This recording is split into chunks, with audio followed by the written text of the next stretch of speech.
Los detalles del caso los tenemos aquí, en Memento Mori Oficial.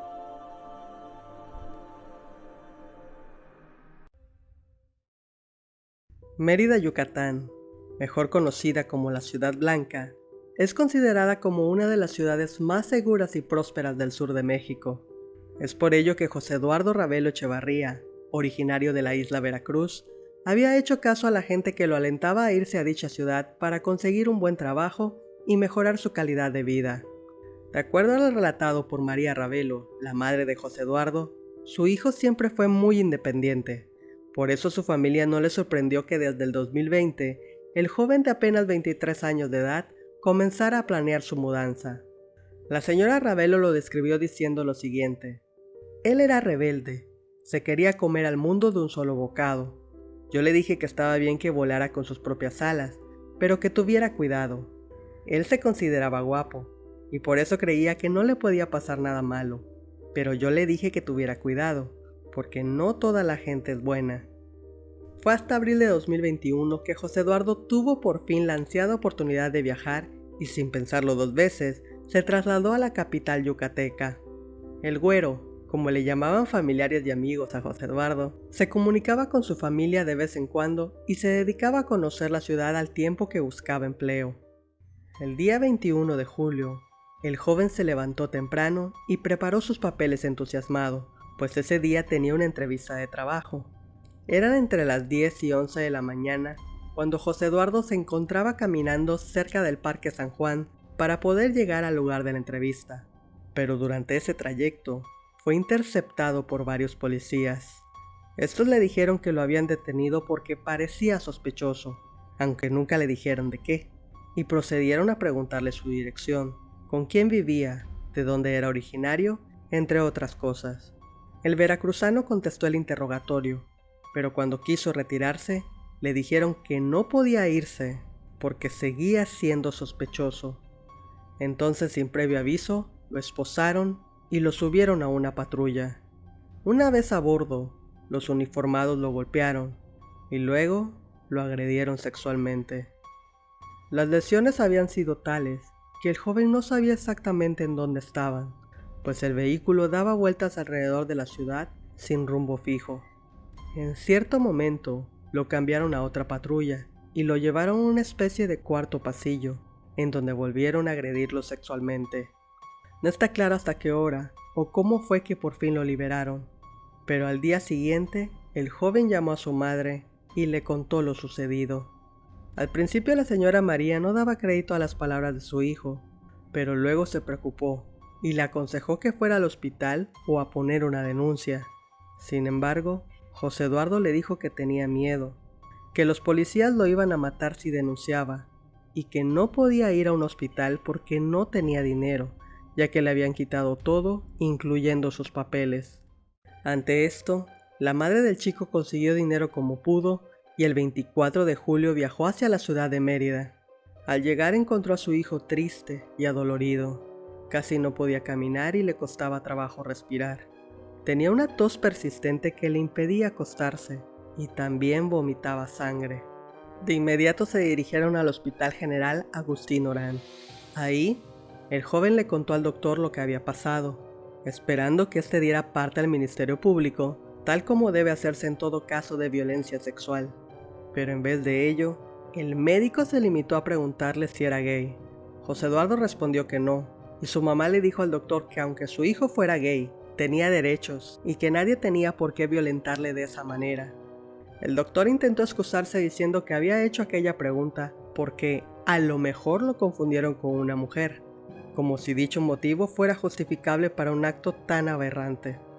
El especialista ordenó que se hiciera unas placas, pero la señora María no contaba con dinero para sacarlas, pues apenas había logrado conseguir dinero para viajar a Mérida. Entonces, ella y su hijo acudieron a la Fiscalía General del Estado, en donde después de 5 horas, lograron presentar la denuncia y abrir la carpeta de investigación. El médico legista confirmó la agresión sexual y demás lesiones, por lo que el joven fue trasladado de vuelta al Hospital Orán, y esta vez lo revisaron adecuadamente por otro doctor, y detectaron que tenía un pulmón perforado. Al día siguiente lo intubaron, debido a que presentaba dificultad para respirar.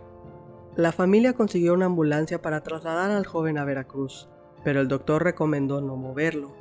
El lunes 2 de agosto presentó una leve mejoría y la señora María tuvo la esperanza de que su hijo sobreviviera.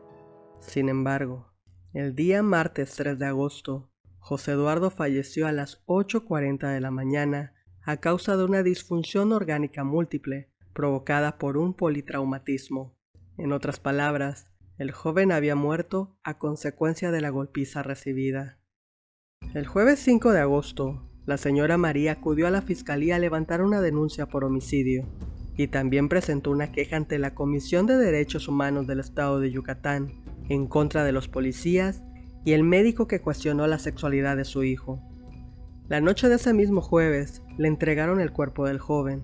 María y su hijo mayor, Irving Cobian Ravelo, lo velaron en la funeraria Nieves, cuyo propietario, Andrés Nieves Cervantes, les brindó asesoría legal y es quien ahora está llevando el caso de José Eduardo.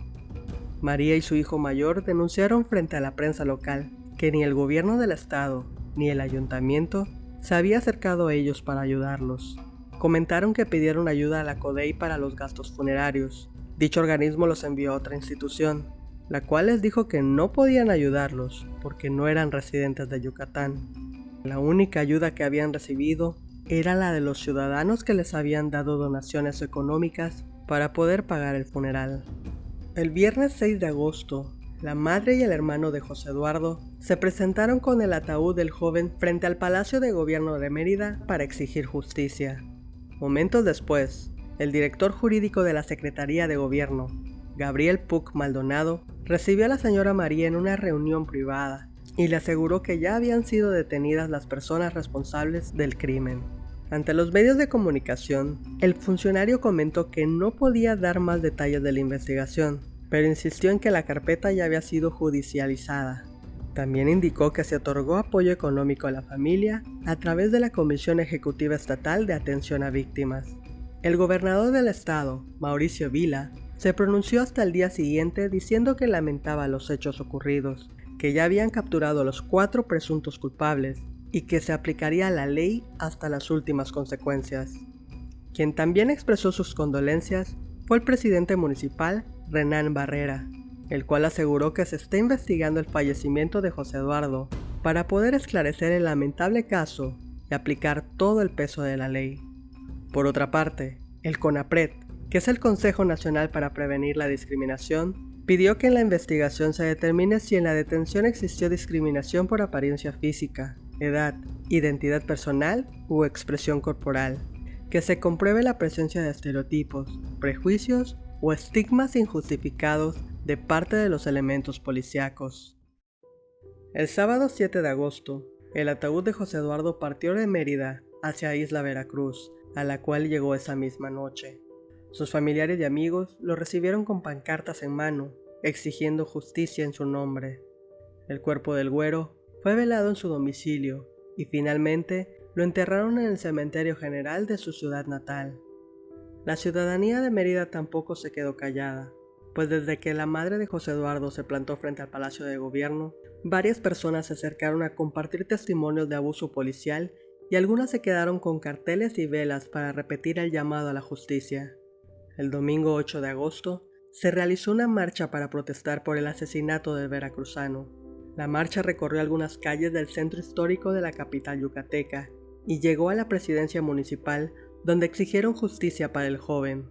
Se registraron también algunas pintas en el edificio, donde pidieron no vuelva a ocurrir un hecho así en la ciudad. En otro muro de la presidencia municipal, colocaron flores y veladoras en memoria de Ravelo. Por el momento la familia de José Eduardo se encuentra de luto, pero la señora María dijo que regresará a Mérida y luchará hasta obtener justicia. En una entrevista declaró lo siguiente: cuando regrese, voy a pedir cuentas, porque el gobernador ya dio instrucciones para que los culpables de la muerte de mi hijo paguen. Tengo que confiar, porque si uno pierde la confianza en la gente, ya no queda nada. Existe un video que circula en las redes que supuestamente se trata del interrogatorio que los policías le hicieron al güero el día de su detención. Se desconoce si esto fue grabado antes de ser abusado o después, ya que se puede apreciar que reacciona al interrogatorio con miedo y haciendo ademanes para protegerse. Sin embargo, por el tipo de diálogo que se logra escuchar en el video, muchos coinciden en que este ha sido manipulado con la finalidad de hacer quedar mal al joven y exonerar a los culpables. La propia madre de Ravelo ha dicho que la voz del chico no es la de su hijo, y que de hecho, el joven que sale ahí no es José Eduardo. Les dejo el link en la descripción para que lo escuchen y saquen sus propias conclusiones. ¿Y tú qué opinas de ese caso? ¿Crees que realmente se castigará a los culpables? ¿O sucederá lo de siempre y los dejarán en libertad? Déjame tu respuesta en la caja de comentarios. Si el video te pareció informativo, dale like y comparte. Recuerda que subimos un caso nuevo todas las semanas. Yo soy Radler y esto fue Memento Mori Oficial. Y si seguimos vivos, nos vemos en la próxima.